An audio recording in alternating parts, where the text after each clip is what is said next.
disaster to disaster to disaster. So they're imposters. Purple one up there. Give me the black stand. The truth being spoken. No, right there. Assalamu alaikum.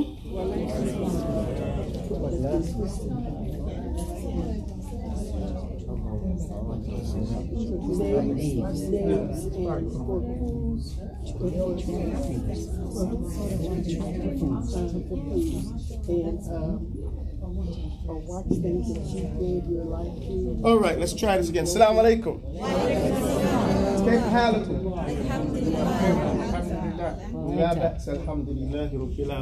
I don't see any of the things that's supposed to be here.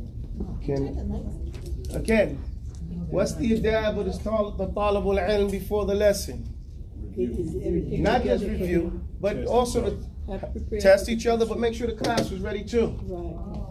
Right? If there's nothing here, that's you guys' responsibility to make sure that's all there when we get here, so we can just jump into the same thing at the end of it. I forgot. No, it's not just one person. This is the problem with our communities, is we always depend on one or two people, or let's say realistically 5 people to do everything in a masjid full of 1,000, 500,000, 1,500 people in the community. It's everybody's responsibility, and not one person. And if someone doesn't see the other person do it, they should get up and do it. You know, that's what everybody is supposed to be. So I don't need an apology from one person. You just guys have to start realizing what we're supposed to be doing at all times, and keep that consciously, on our minds, and become regimented like that. They say training comes before education. Did you guys ever hear that type of concept? Yes. Okay? Because when you're training, you're disciplining yourself, you're getting used to doing something, and this is what puts people in the zone. Right? Yes. They get in the zone. Like right now, you guys should be, what's this, the 3rd week of books, right? Yes. So you should be finished your 3rd book by now. That's 3 weeks of three different books that you've learned something or experienced something different, and that has your minds working. Okay? That constantly working the mind is a type of training. Because now you can come up with thoughts a lot quicker, and it's like any other discipline that you do. Not that anybody was foolish prior, but the more you do, the better it gets. Can we turn on these lights over here? It's a little bit dark. Is that it? No, no switches on that. They were for fans. Okay. So somebody can. Inshallah ta'ala. I forgot that too. MashaAllah. MashaAllah. Alhamdulillahi Rabbil Alamin. So we're having a really good week, inshallah, because we're constantly learning. There's this one statement I start noticing. I set up the Duolingo thing, so when we start doing the Arabic courses, everybody can get on there, and I have my own classroom there, and so I want you to join that classroom so I can give you assignments and do those things when we get started to do that. I see people are in it right now. It's going to get a lot more people in there, inshallah ta'ala, but I want you all to sign up for that. I'll send the link should be given out. Did you populate the link to everyone? Yes. Okay. I couldn't find how to enter the class. Okay, well, I'll show you guys how to do that when we get there. Right now, try on your own or talk to your children. They know how to do this stuff a lot quicker. I'm not yet even on the WhatsApp group. Okay, well, if you're not on the WhatsApp group, then that's these guys' fault. You guys, that's another job of the classroom, is to make sure everybody is plugged in. So you guys have to reach out to your other. The Prophet said, "Bashiru wala tunaffiru." Bashiru means go out and include people, be inclusive. Do what you can do. And this is why the groups like, what's that group? The Israeli, Hebrew, Israelites, right? Is that what it's something like that? The black Jews, right? They call themselves black Jews, but they're Hebrew Israelites. I think that's their They do go by Israelites. They give da'wah. Okay, the Christians, they give da'wah. I have these guys on my block, they come and they always bring, they know we're Muslim. Because we done told them, oh, you want to talk? We can talk. And then after talking to them for a few minutes, they don't want to talk no more. But they come back. They went and got some people. They went and got some people from Tanzania to come and talk, and I talked to that guy and he left, but they keep coming. You get my point? Yeah, they do. They keep coming. You can't, when you look, you say, man, you gotta respect them. They ain't got nothing to give you, but they're doing, well, look what we have And to God offer, and we're don't not even do making that anything. effort. Don't even go And out this there. is what's losing us the love of the community that used to be there. That's right. Because remember, the first thing the student is looking at, we don't care how much you know till we know how much you care. And our lack of reaching out shows we really don't care. You know, you don't have to say that to somebody. They can feel it. The indifference is basically what I'm saying. Does that make sense, everybody? So we really have to, you know, if we want to really, you know, apply Islam, what does Allah says? Alam tara ara'ayta alladhi yukadhibu bid-din. Have you seen the one who's perpetrating the fraud, who's lying, saying he got deen? وَذَلِكَ الَّذِي يَدُعُّ الْيَتِيمِ. He don't pay no attention to the yatim. Aren't those people yatim?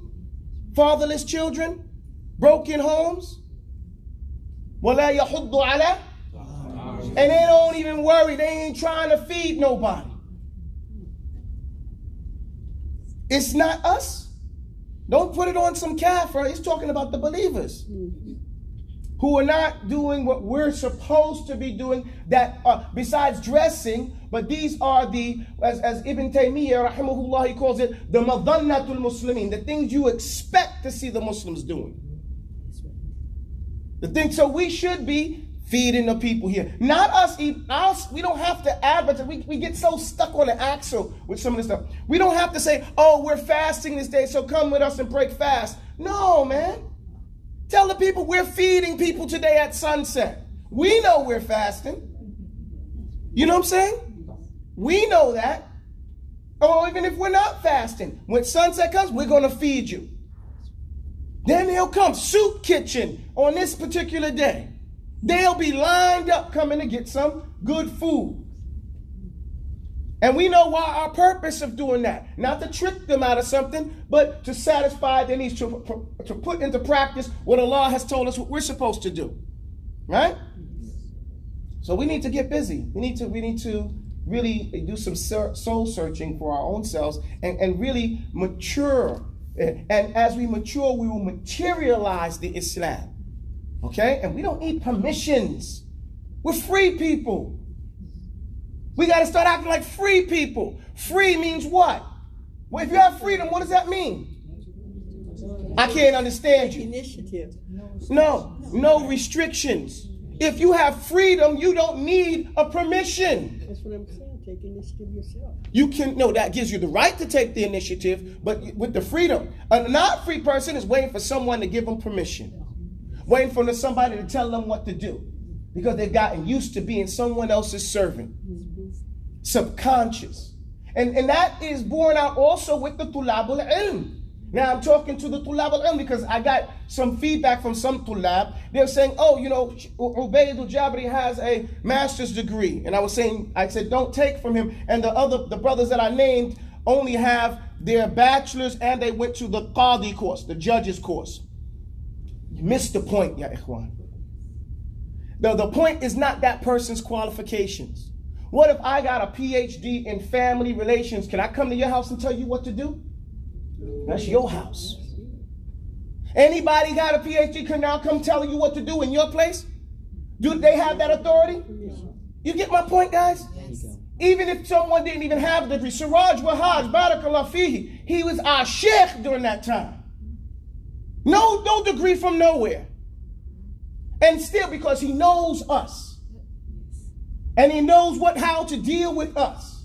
And so there's more qualification. Plus, on top of that, when we get to this thing of, you know, someone being qualified, Saudi Arabia, forget Saudi Arabia, Masjid al-Nabi, the Prophet's Masjid, Sallallahu Alaihi Wasallam, has an association of scholars whose job is to look at the world and see ethnic groups and communities that need scholars for them to speak on their behalf, meaning for that person, a scholar, they would find one to explain to that group their understanding of Islam and to get from those people what their needs are so that they can explain it to them so they can answer their problems. Well, the way they do this is they promote a particular scholar and they give him a seat in the Prophet's masjid. And they make him like an ambassador to those people. And they have done so for us. The Muslims in America and the West in general have become so recognized by coming to Saudi to make Hajj and Umrah and visit the Prophet's Masjid and go to Medina University and Qura and the different places, that they said, you know what, we need to supply their needs. And they picked a sheikh, a talibul ilm, and they groomed him and they educated him until he got his PhD. And then they gave him the highest position you can get, not being from Saudi, which is a seat in the Prophet's Masjid. The same type of seat that Imam Malik had. And that sheikh's name is Tahir Wayed. And he is from the Saudi side, he is an ambassador for Medina University and the scholars of Medina. What does that mean? Their understanding is behind, they back him. He represents their stance. What they want to say about Islam, they have educated him and guided him in that way. And how he expresses it, because he knows these people. So we have an issue that if you want to take it back to the Medinan scholars, then that's the one to do it for. Not somebody else who has no jurisdiction whatsoever. It's just this super inferiority complex that we have in our head, that it got to be somebody besides you. Because we have not understood what it means to be free and to come into your own. So, you know, this is something that, again, is another point to come on, stop this. It's not a rejection of this or rejection, oh, so-and-so disagrees. Nobody cares. And it doesn't mean that that person is against you because he has a different opinion. You get my point? We're not pitting people against each other. One sheikh could have an opinion, another sheikh could say, well, I disagree. Good. That's okay. They don't gotta be fighting, and you don't gotta be, no, he said, like little kids in a kindergarten, you know, he said like this. Well, that's from so-and-so. Come on, guys, we have to mature. We have to mature. That's my introduction. Now, the other thing I want to mention is if. Now, if is not just for you to memorize, if is for you to practice the presentation of it, okay? Saying it to each other.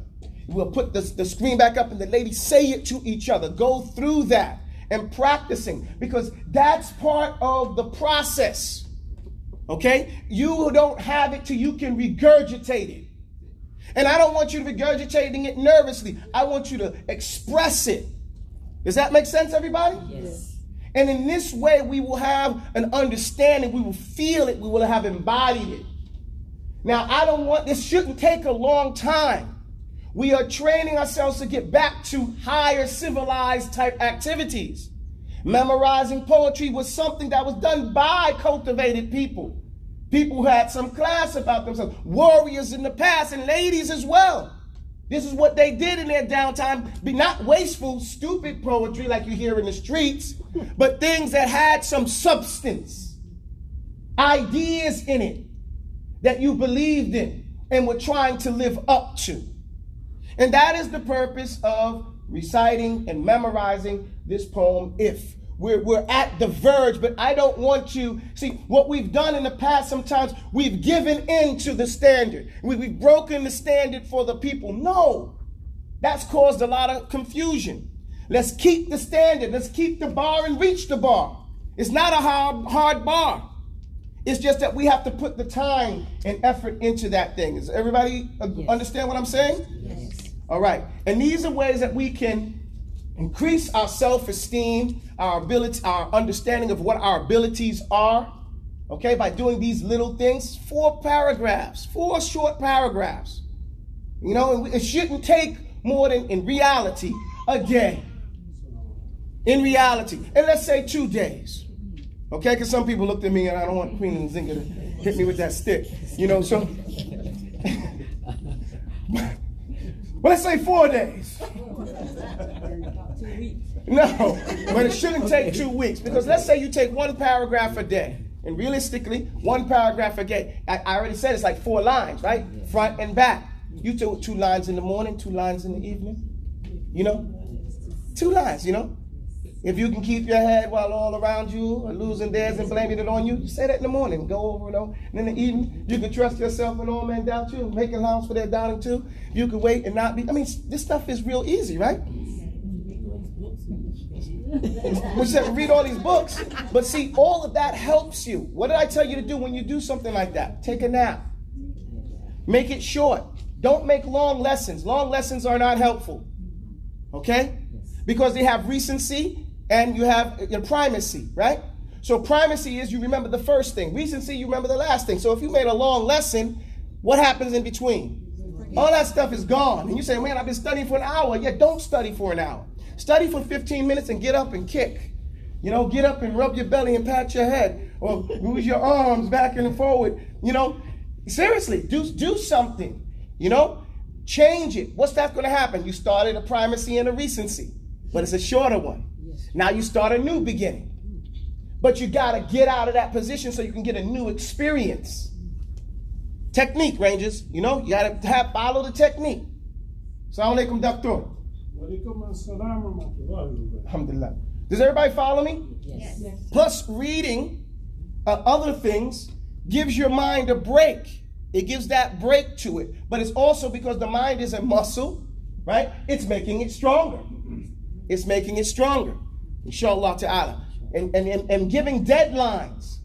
Deadlines are very important because it forces you to play with your time.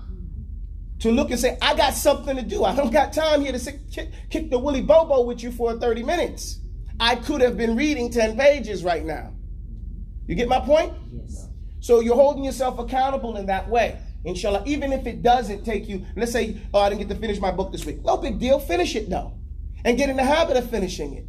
And it'll get shorter and shorter and shorter, inshallah. Use the technique I told you with the fingers if you're right-handed or left-handed. Use the left hand if you're right-handed. Use the right hand if you're left-handed. You know, to trace it. Do these things. Yes, it's awkward at first, but so was walking. Right? And so you kept falling down and wobbling and weebling, and then after a while you're walking, skipping, and jumping, right? So until you go back to wobbling and weebling again.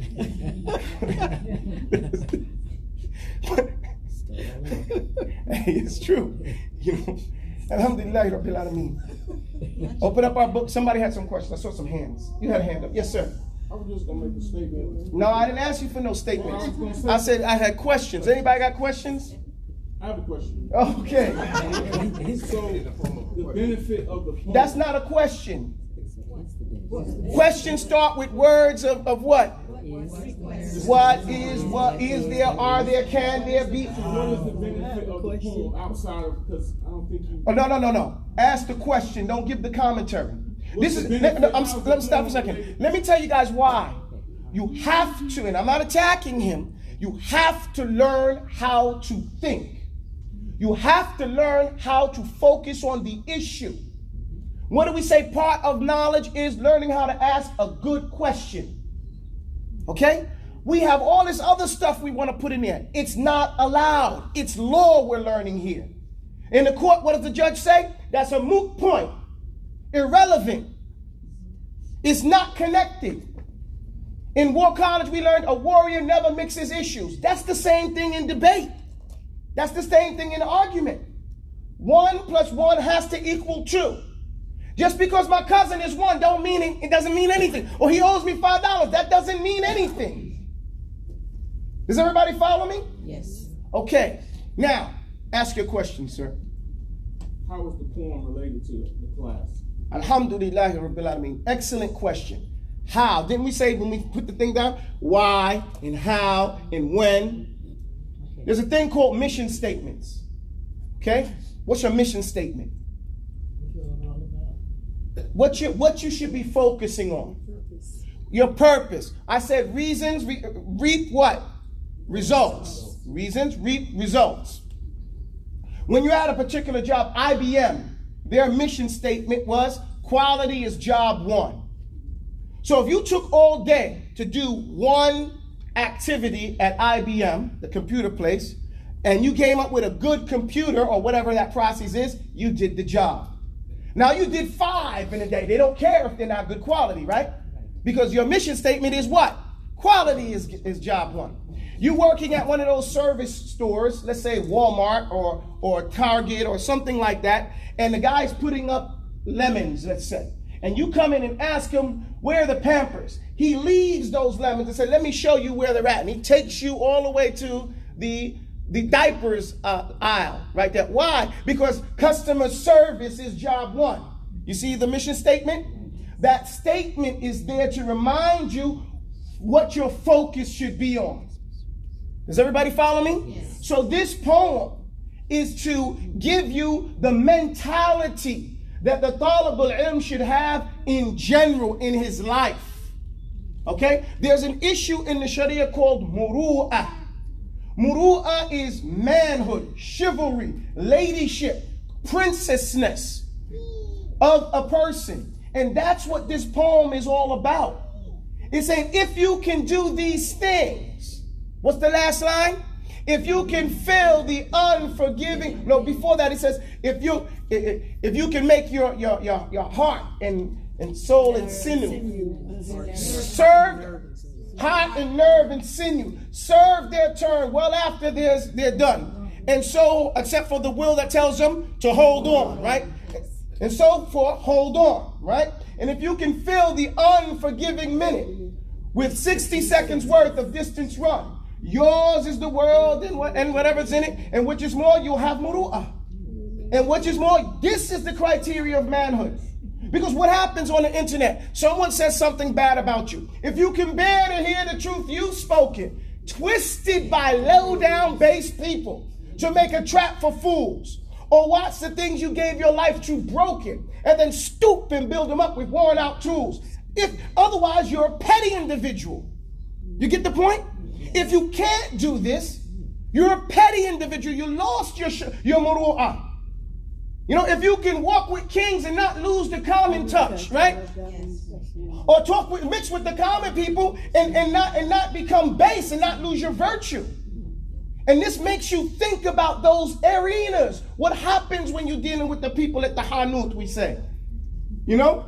There was Ibn Abd Ibn Ishrin al-Maqtul. He's a famous, poet of the past. He said, when the people are at the store, at the Hanut, I'm at the Hanut talking to all the uncles and aunts. When the men are at the decision table, I'm at the decision table. Meaning you can be in both worlds, never offending others, but keeping what we call solitude in the crowd. Okay? Yes. Keeping your own sense of what your propriety, with regardless of the environment. If you can meet with triumph and disaster, and treat both those two imposters just the same. Alhamdulillah, I won. Alhamdulillah, I had a bad day. Right?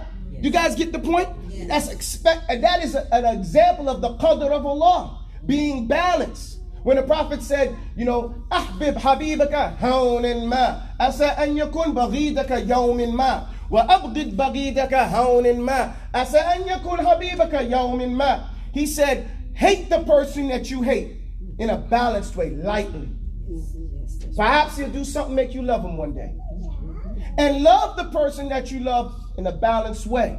Don't be obsessed. Perhaps they do something to make you hate them one day. You get my point? And if neither foe nor loving friends can hurt you, if all men count with you but none too much, why? Because they come to you when they know it's the truth, because you about the truth. And you're going to support it. But they're not going to come to you when they know it's some game in it, because they know that you're going to turn on them. So they count with you, but not too much. Because if it's something that's not holding on truth, they know you're not with it. Does everybody follow me? If you can establish yourself like that, meaning keep your interdependence. That means you have to have your own business. That's why I tell some people when they want to be imams, watch out for becoming an imam when they're paying your rent. Okay? Exactly. Next thing you give a fatwa that they don't like, you go home, there's a new lock on your door. You done lost everything. So you can't be honest. You get my point? So, but with this poem, you know how to set yourself up. It teaches you that. So that you can mix with them on your terms and you can back up on your terms and you're not hurt. Does everybody, you understand the purpose of the poem now? Yes. Each one, I like the beginning. If you can keep your head when all around you are losing theirs, and they blame it on you. That's right. You can trust yourself. You know, and trusting yourself when everybody doubts you. But make allowance for their doubt too. We used to say, you know, in the teens, we say, you want to see where you stop and I start? We ain't got started yet. We just getting warmed up. Seriously. Others swerve you to injustices in that verse. Don't believe anybody's opinion about you. Yes. You get mentioned. You don't have to accept somebody else's opinion about you. Now, if someone gives you some criticism, weigh it. Okay? You know, you have to listen. Listen, what's the name? Was it Christine the Great? Catherine the Great. Catherine the Great, she was the Empress of Russia. She said in a very important statement, she said that we have to train our Russian boys, as they come men, to learn how to listen to things that they don't like to hear. And she said, with that, we will conquer the world. You get my point? Yes. Meaning, even if someone's criticizing you and you don't like their tone, their attitude, they don't like you, listen. Now, hey, if some of that stuff you agree with, then go for it. Some stuff you don't agree with, put it off to the side. But if a couple of people come to you with that same stuff, hey, maybe they're true. And then you have to really ask yourself. Does that make sense? Yes. You have to learn how to listen to those things. But what I'm saying is don't accept somebody, like they say to us, we've heard so much racist stuff. The Negro's brain is the same as that of a monkey. Oh, come on now. You believe that? Some people subconsciously. You can't become that. Don't listen to that negative type of stuff. Does that make sense? Yes. Yes. So in this regard, that's the purpose of the poem. Does that answer the question? Yes. Okay. Yes, ma'am. Wow. You guys are not good friends. If you're good companions, you're on top of these things. So that this is the way that we all help each other. Go ahead, ma'am. What does the game of toss? Okay, I said if you can have one game of if you can make a pile of all your winnings and risk it on one game of pitch and toss and lose and start again at your beginnings and never breathe a word about your loss. What that's talking about in reality is not what it really means. It's giving you a description of, let's say, someone. Now, first and foremost, gambling is haram, right?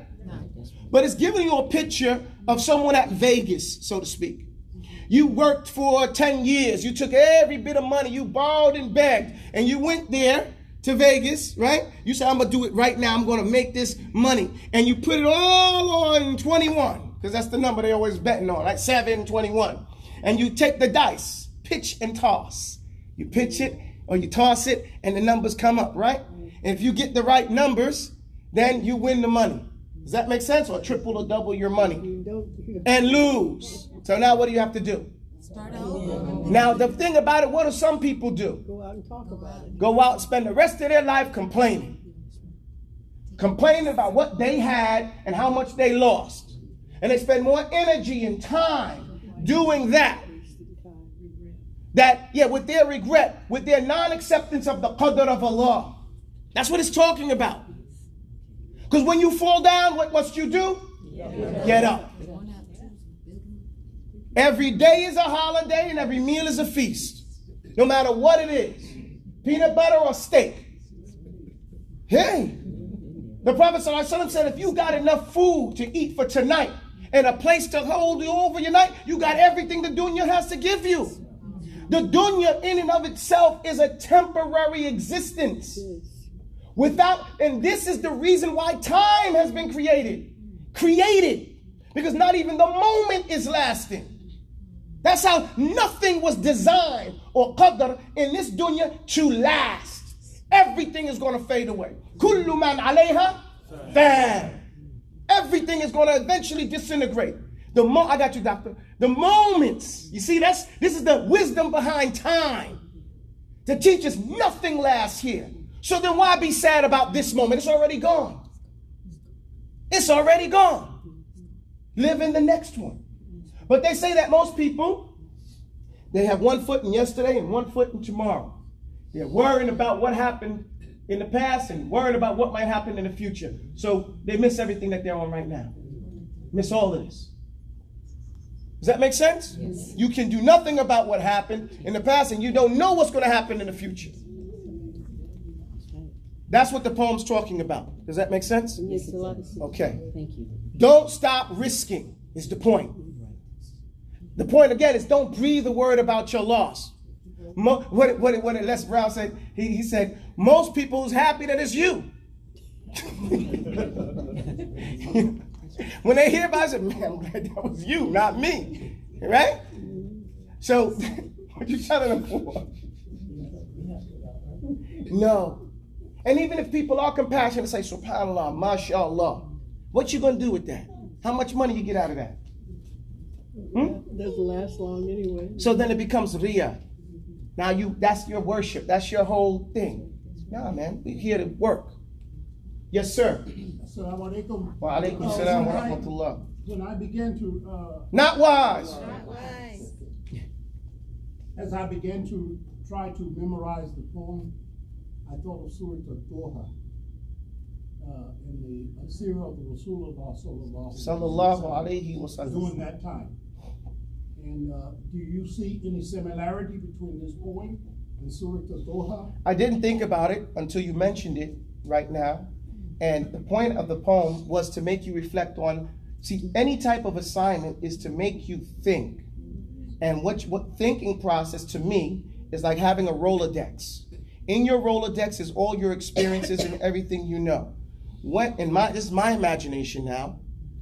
When an idea comes up, what happens? That Rolodex in my mind flips through, and everything close to that, anything that could be close, it comes up and it sees how that thing can be related. And now all those other thoughts and memories are now strengthened by that new idea, okay, by that thing. If there was something in that Rolodex I didn't know for sure, because there was one time when I was a child, I remembered something, I forget it at this moment, but I didn't understand something. 30 years later, I got the answer, and that experience when I was a child came to mind when I first had that question, and it was corrected.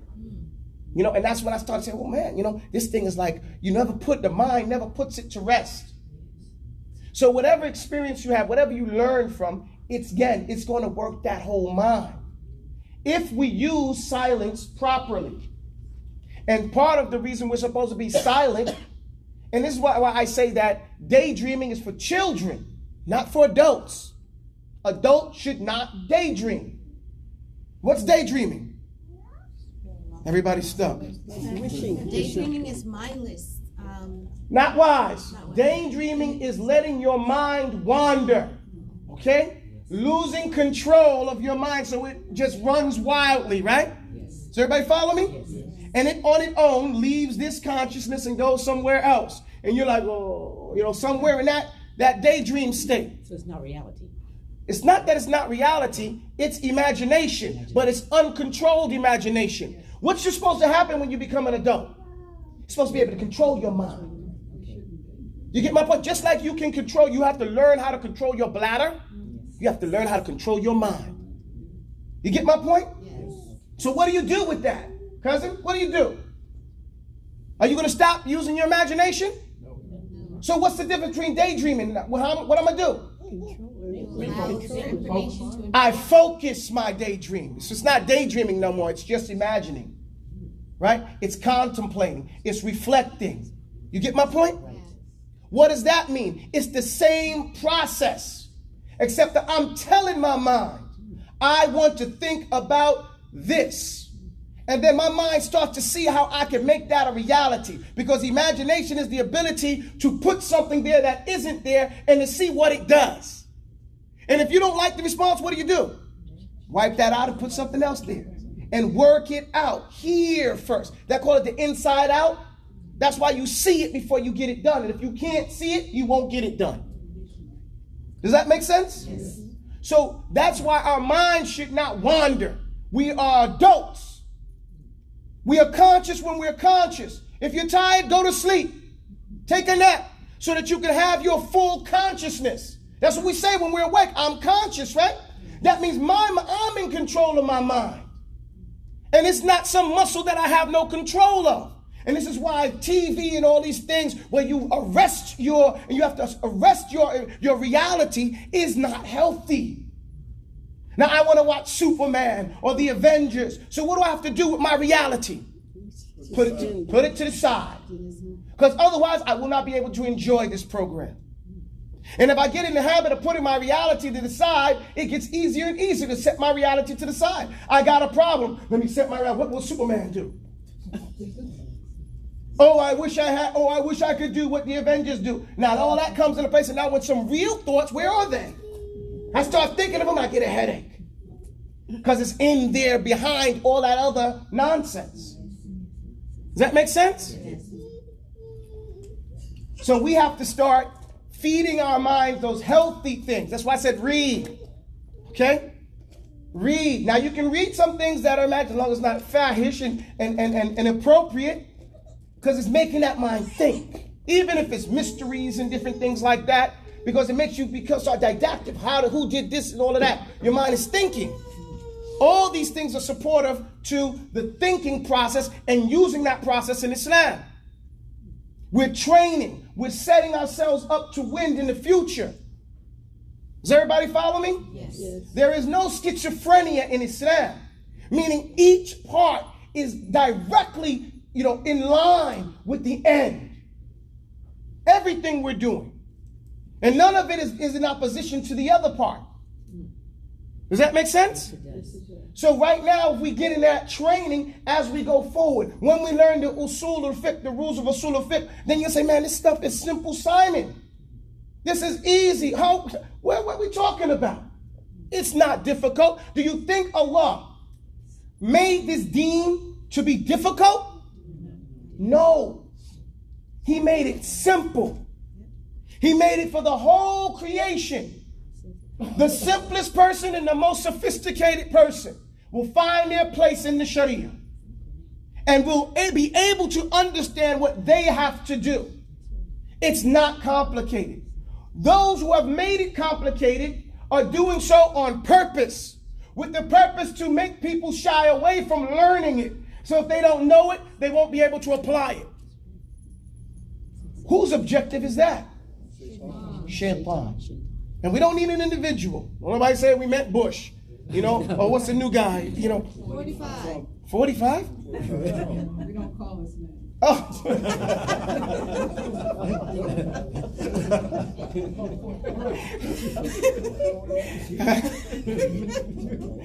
Santo.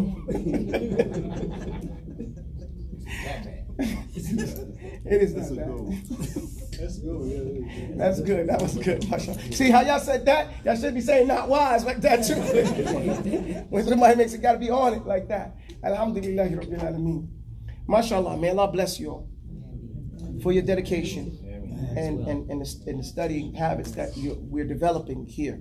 Remember, what we're doing here is not the goal. The goal. This is just a step in the direction until we can get to the goal. Okay? So we have to, what we call it, don't get wrapped around the axle or cutting with a axe. There's a person, he got an axe, he's chopping away at the log, and he says, well, I need to get a good chop. Okay? So he's getting a good chop, and he forgets that his job is to break the log. And so we're not paying attention, and he chopped his own leg off because he's just focusing on getting a good chop. Get my point? Yes. Our point here in this set of lessons is to learn the usul, the fundamentals of the adab of the talibul ilm. Those things that I've given you are only a tip of the iceberg of the amount of things that we can study in this regard for akhlaq purposes, character building, and intellectual being able to recognize what is correct and what is not. Okay? But it's not our objective to spend a lot of time here. Just the amount of time we need to understand the objective so now we can start working on it ourselves, whatever we're doing. Does that make sense? Yes. Okay. That being the case, I need you guys to focus on this poem. Okay? What time is it over there? Okay, so now we're going to go through Surah Al-Baqarah. I'm sorry. Furqan. I'm so used to going that way. Open up Surah Al-Furqan. Open it up for me here too. Okay? Now, I'm going to try to go pretty, not see, again, this is not a tafsir class. So I'm going to go, I'm not going to go in depth about this particular, these parts here, but just enough for us to get a gist of the meaning. Does that make sense, everybody? Yes. Now, I don't want you to read the one that has English in it. Oh, sorry. My bad. I stand corrected. I had to learn. But I didn't bring my glasses. So. Oh, okay. So that's why I thought it was English. I was like, I hate it when it happens, when I lose my glasses. These glasses are so expensive. You lose one. Oh, mashallah. Okay. So we go. A'udhu billahi minash shaitanir rajim. Bismillahir rahmanir rahim. Read that first ayah. Wa ibadur rahman. Go ahead. Loud, guys. Okay, so وَعِبَادُ الرَّحْمَنِ الَّذِينَ يَمْشُونَ عَلَى الْأَرْضِ هَوْنًا. Didn't we mention that word hawnan before? Yes. Okay, here the ulama mean hawnan, mean those. Pay attention, guys. Hold on, we'll wait till you guys get to the page. Help her out. 365. She might have a different mushaf. No, 65. It's ayah 63.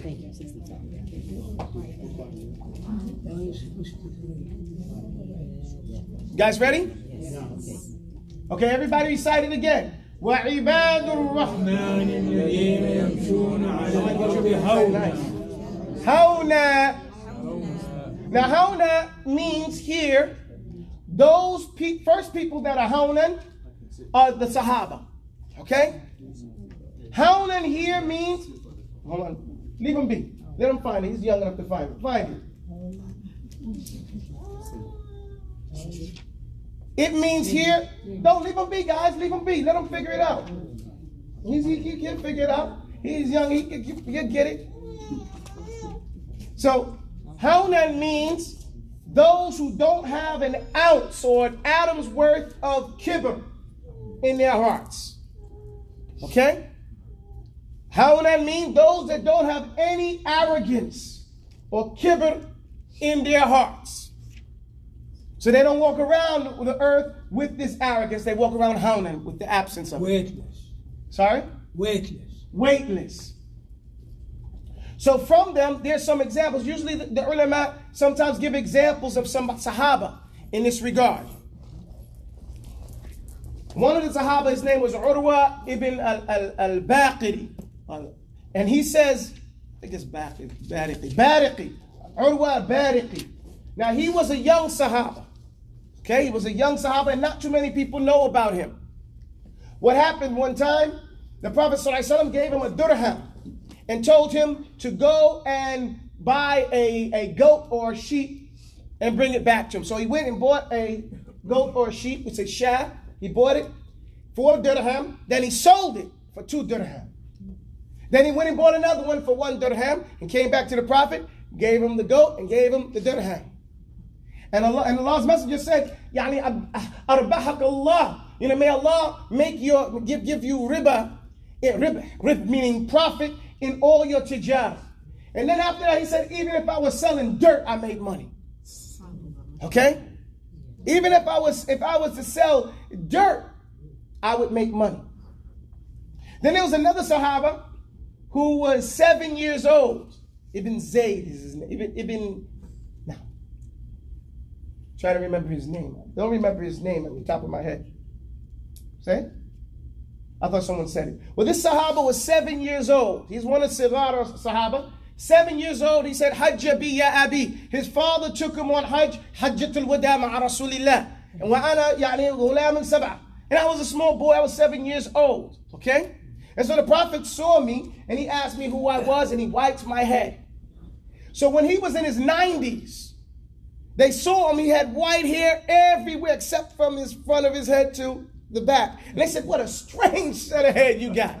You white everywhere else except for right here. He said, when I went to Hajj with the Prophet, when I was 7, he wiped my head and he said, Barakallahu feekum. May Allah bless you. Okay? And they said, this is how great the barakah of the Prophet ﷺ was. That even when he was in his 90s, that's the only place in his head that was still black. Still black and young from the wiping of the Prophet's head. These are people, the Sahaba, that people don't really know about. Okay? But then they have the story of Ibn Umar, who had the dream and told his sister Hafsa, and then Hafsa told the Prophet, and the Messenger said, what a ni'mal rajul, what a blessed man, if only he would just get up at night and pray. Right? If he just get up at night and pray. And so after that, they said Ibn Umar never missed it. He would always do it. This is again, barakah.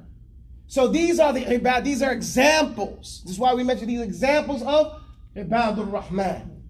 And to be a slave of Ar-Rahman is something that, I know I said I wasn't going to go deep on this, but I just remember something. We say everybody comes to Allah abadan, right? Allah says that everybody is a slave of Allah. So what is meant here? See, abdan qahran is different than abdan taw'an. In this Sharia, we have everybody is going to be forced, whether they want to or not. You're a slave to Allah. You get my point? Yes. Allah says sleep, you sleep. Wake up, you wake up. Right? Your body is made up of the world and it goes back to being world, and you do and it does what Allah says it to do. You get my point? But that's not the abd Allah is praising. Allah is praising the abd who on his own, he willingly and submits and becomes the slave of Allah. So everybody follow me with that regard? Yes. Okay. So وَعِبَادُ الرَّحْمَنِ الَّذِينَ يَمْشُونَ عَلَى الْأَرْضِ. And we got those examples of those people. وَإِذَا خَاطَبَهُمُ الْجَاهِلُونَ قَالُوا. And when ignorant people talk to them, they don't get all uptight and start arguing with them back. You get my point? They're not petty with those people. They don't let those people drag them down to their level. It's not that serious to them, because they have nothing to prove to that fool. The days of the Talib al-Ilm are what? 4. On the 4th day, when they meet somebody who is difficult for them, what do? They take a break. They leave that alone. Peace. We argue with our friends and our family, those who are listening to what we're saying. Not someone who already has a preconceived dogmatic opinion. So no matter what you say, they're just trying to make a trick. What they're going to do? Take the word you say and make a trick for fools, right? Twist it and turn it around. Make a straw man argument and turn it into something else. Does everybody understand that? Meaning misrepresent your statement and focus on one part of it. Like, oh, you said this particular thing, and that wasn't even the point. So we don't even get it. We don't give them a word so that it can twist. We just say peace. Okay, and we mean it. We say it as genuinely as we can. Peace. No. Assalamu alaikum. If they understand that. وَإِذَا خَاطَبَهُمُ الْجَاهِلُونَ قَالُوا. Again. وَالَّذِينَ يَبِيتُونَ لِرَبِّهِمْ سُجَّدًا وَقِيَامًا. Again, those who understand that Allah's time is the time frame that we should be following. The schedule. We spoke about this earlier. What's the ruling for talking to anybody besides your spouse after Isha? It's disgusting. It's disgusting. It's disgusting. It's makruh. The exception is what? Your spouse. No, that's not exception. That's the rule. Oh, the rule is your spouse. Okay? It's disgusting to talk to anyone else besides your spouse. Okay? But if you want to talk to your children, it's permissible. Mubah. You get my point? They're not included with that. But that's not disgusting to talk to them, because you might have a need. Like go to bed. Okay? Clean the kitchen before you go to bed. You know? There might be some instruction you need to give them. Does that make sense? Yes. Or your child may call you now that they're grown and you wanted them to leave and they still calling trying to get back in. You know? So you have to give some instruction to them. Go to bed at your house. You know? But you guys get my point? Yes. Outside of that, talking to any Bakr, Zayd, or Amr, you know, or talking to anybody is not what you should be doing. Because Allah says that the true slaves of His, they spend their nights, they focus their night, sujadan wa qiyaman. They make their nights ibadah. Okay?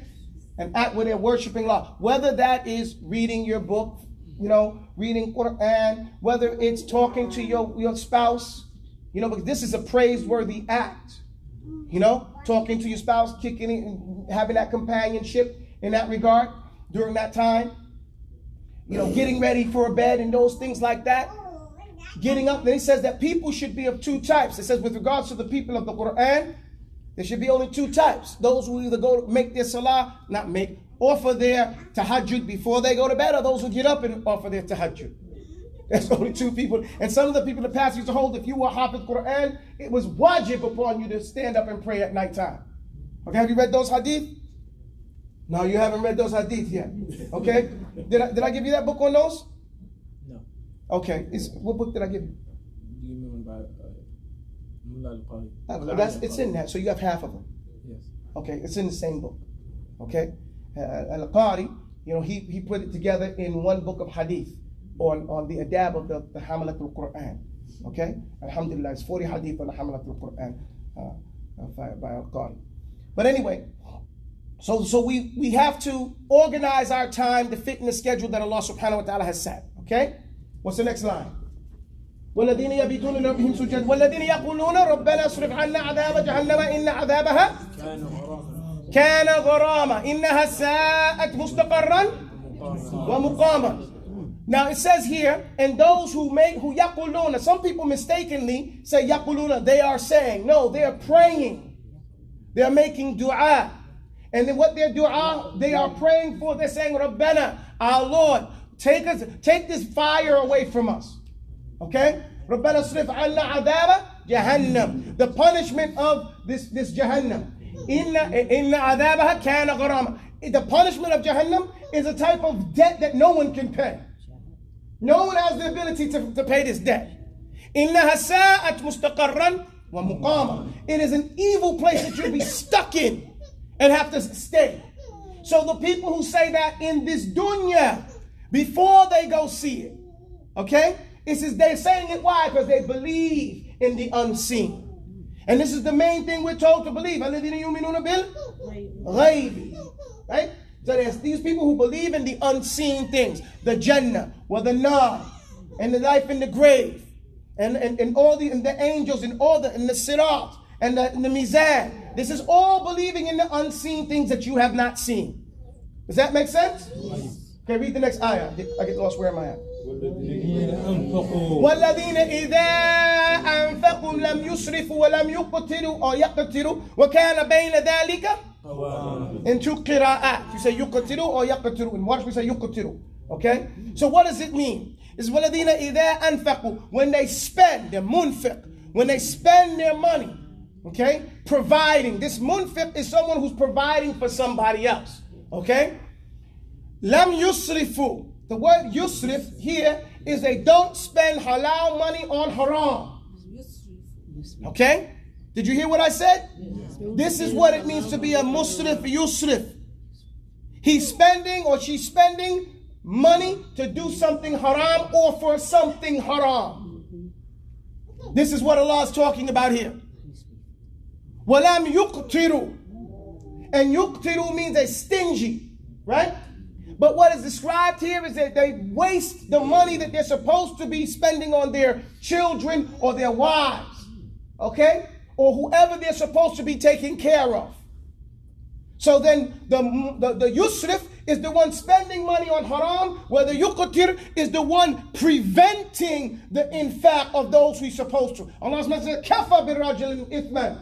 It's enough for a man to sin that he yudai'u man ya'ul, that he wastes away the people he's responsible for taking care of. This is one of the descriptions of the major sins of the zalim, who is the what is it called, the person?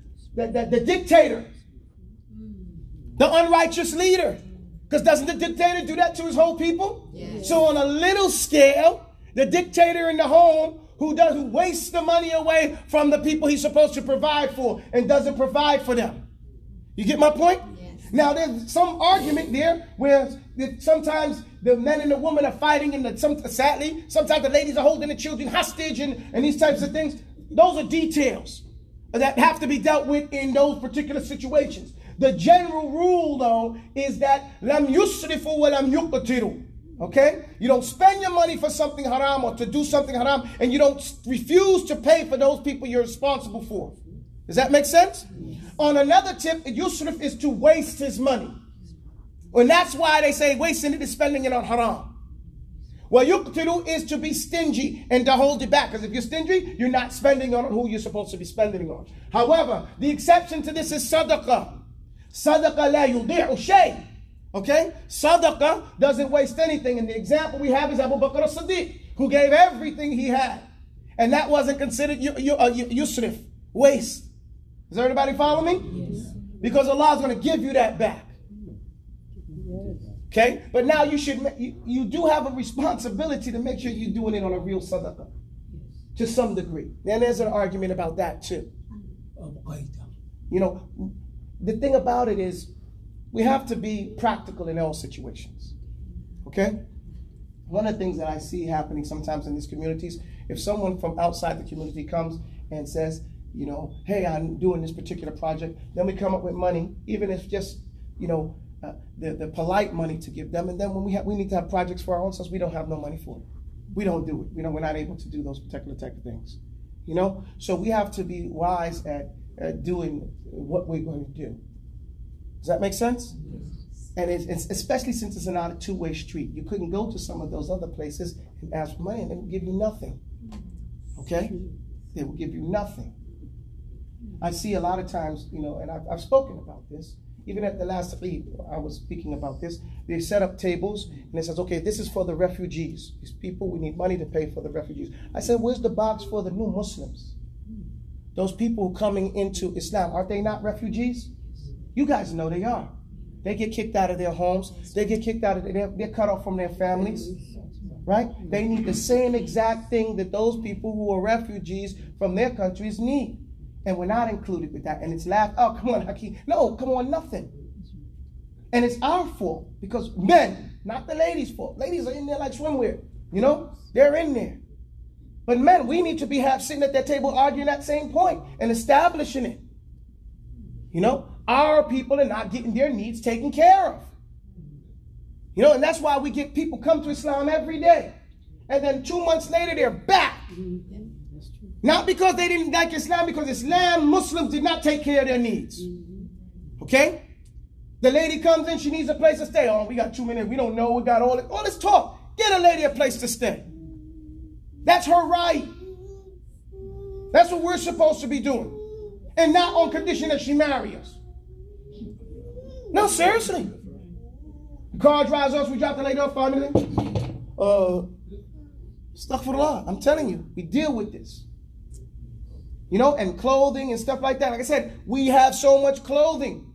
People come to Islam and we wonder why they're not dressed properly, or they don't have, and they look out all funny. Some of the stuff they wear, it's not sensible. It's not practical. They're not going to keep up like that. It feels like a costume. So we have to give them things that are practical that they can wear in this environment. And not allow these things to go to extremes.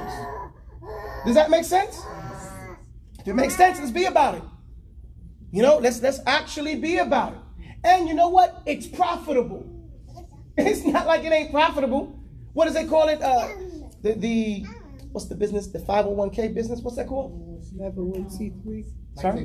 Tax exemption. The tax exempt business is the 501c3. 501c3 nonprofit. Non-profit is the term I was looking for. The non-profit industry is the highest paid industry in the world nowadays. You get that? Did you know that? Yes. Okay, so it's not like you're going to go broke doing that. And it's a benefit. And we know the people who need it for real. So we really don't have an excuse. What's the next line?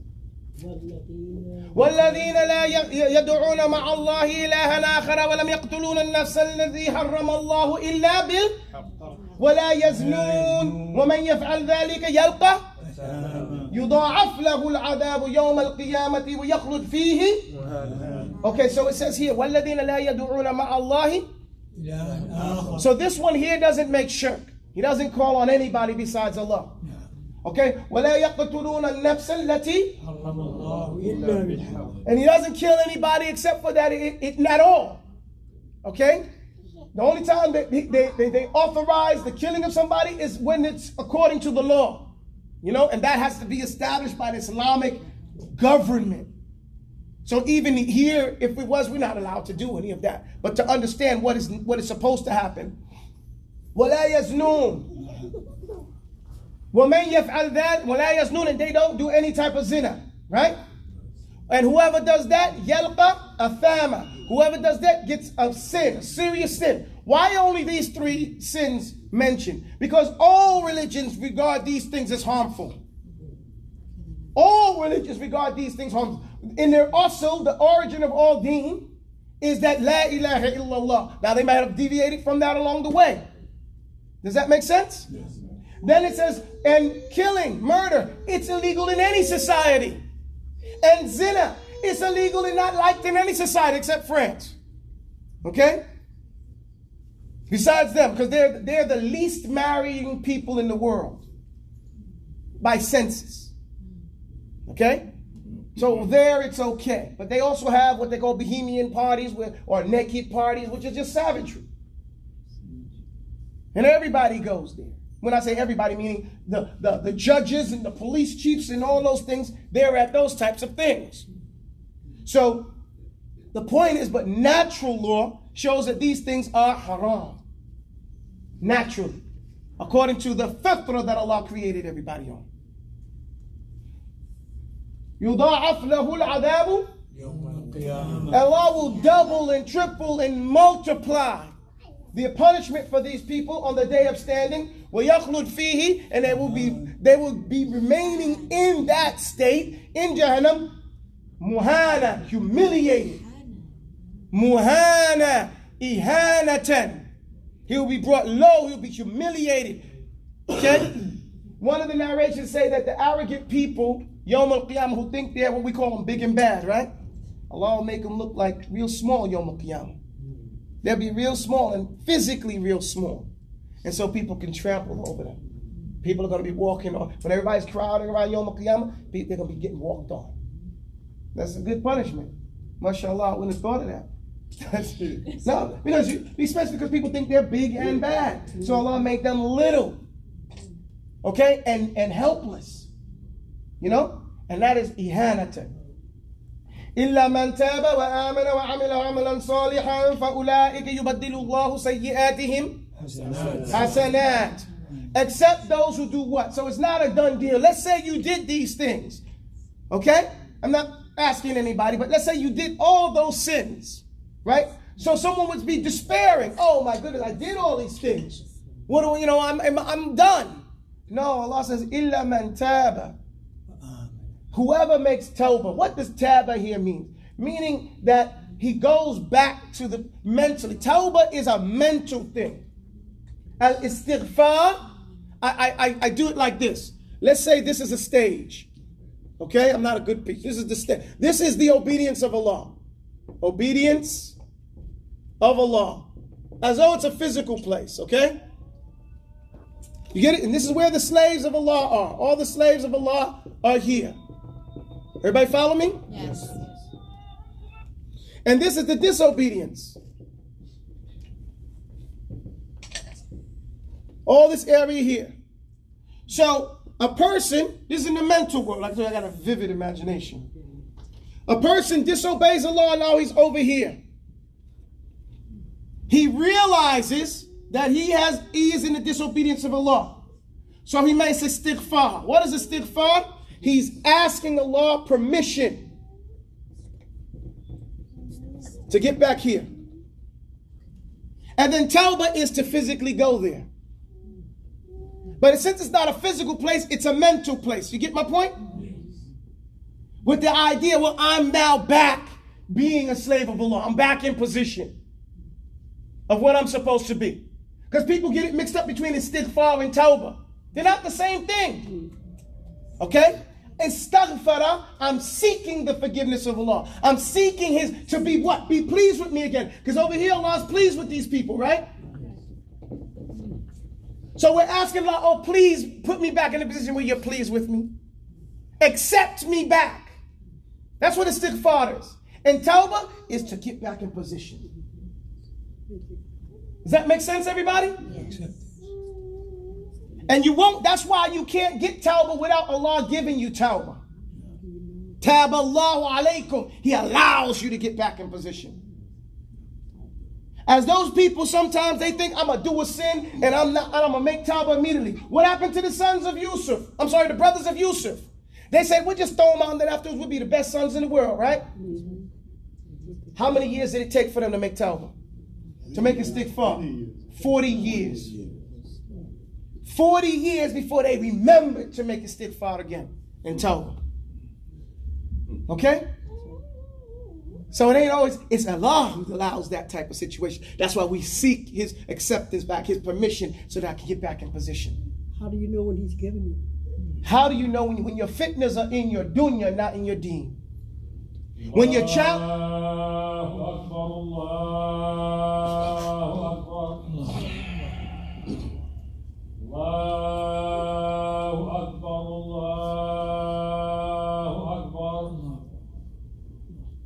أشهد أن لا إله إلا الله أشهد أن لا إله إلا الله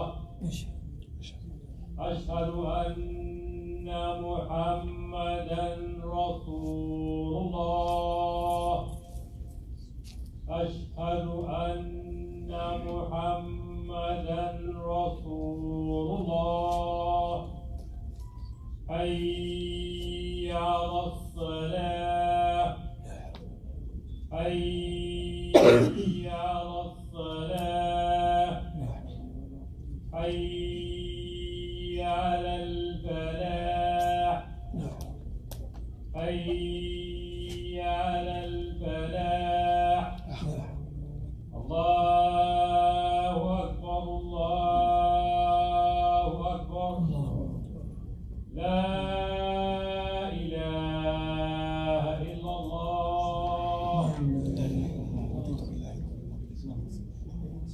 How do you know is the question that you have it. And again, Iman is between what? بالإنجليزي. Hope and fear. Hope and fear, okay? So you're hoping that it's accepted, but you're scared that it's not. Well, our Shaikh back in the days, Farid Abdullah, Hafidhullah, back in the 90s, when he first came back to the United States, you know, it's interesting. He was another one that was going to be a judge back in those days, Farid Abdullah from Bahamas. And during the Gulf War, him, Bilal Phillips, Abdurrauf, you know, these Shaikh, these guys, they put up a tent and they started giving da'wah to the Marines. Okay? Now, they gave so much da'wah to the Marines that the Marine Corps said to Saudi, get them guys out of Saudi Arabia. Okay? Because if you know anything about the service, even if a guy accepts, one guy in a team accepts Islam and all the rest of the guys are not, they're going to be now like, hold on, that's our buddy. They're going to listen to him. Hey, man, you know, you don't want us to fight? Well, and they might be hesitant. It destroys the morale for them to fight. You get it? So they kicked him out. They kicked Bilal Phillips out. They kicked Abdurrauf out, and they went to different places. Farid came to the United States. He went to New York. Being that he's from the islands, it was wintertime. He went and bought himself a pair of boots. But being that he's from Bahamas and he's not been to New York before, he bought a pair of steel-toe boots. So he got frostbite. Okay, his foot got stuck in the boot like that. And when he finally got that shoe off, he got out of New York. He went to California. He went to a better, sunny California. And he was established there. But he was very careful. In the 90s, you couldn't get a tape from him unless you knew him personally. You couldn't get his phone number unless he knew you.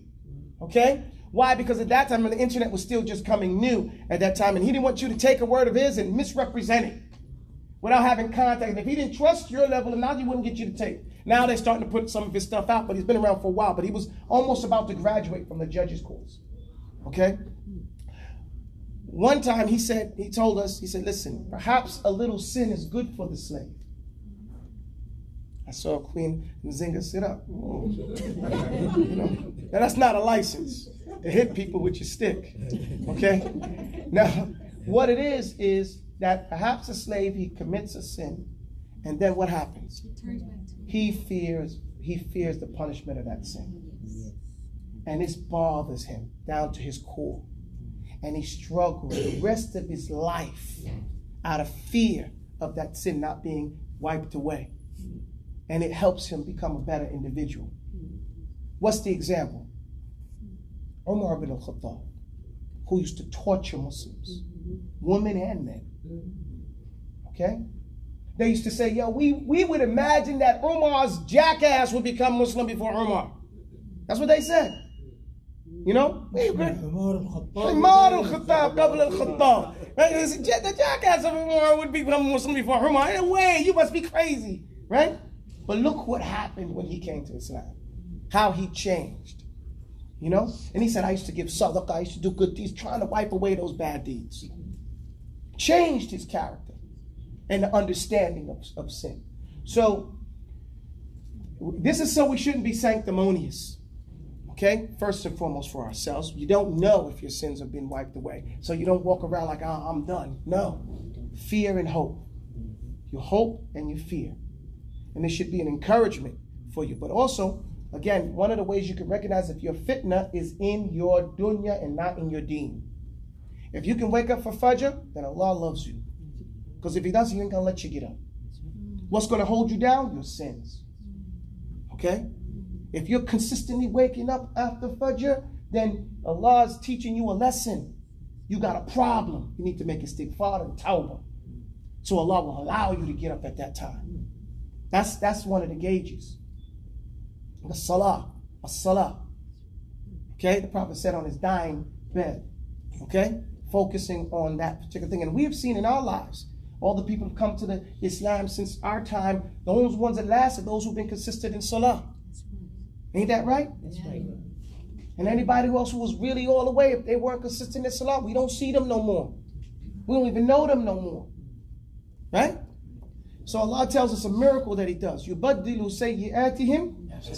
He turns their bad deeds into good ones. What does that mean? In the good situations. That means the consequences of the bad deeds come out to be good for you. Okay? يُبَدِّلُ سَيِّئَاتِهِمْ حَسَنَاتٍ. You thought it was a bad thing, but at the end of it, it was actually a good thing for you. Does that make sense? Yes, it does. So that's one of the ways. And you can't tell in the beginning of the life or the middle, only the end. So you got to keep playing, right? You got to keep working at it until it goes. You know, making dua and hoping and praying, putting your trust. And this makes us know that we're not saved. Yes. Okay? We don't have that, I'm saved. Yeah. That's right. Okay? And this is considered a major sin. The feeling safe, so I don't care. Right? So, alhamdulillah, أقول قولي هذا واستغفر الله لي ولكم سبحانك اللهم وبحمدك أشهد أن لا إله إلا أنت أستغفرك وأتوب إليك. Please write this out. We're at I-70. Okay.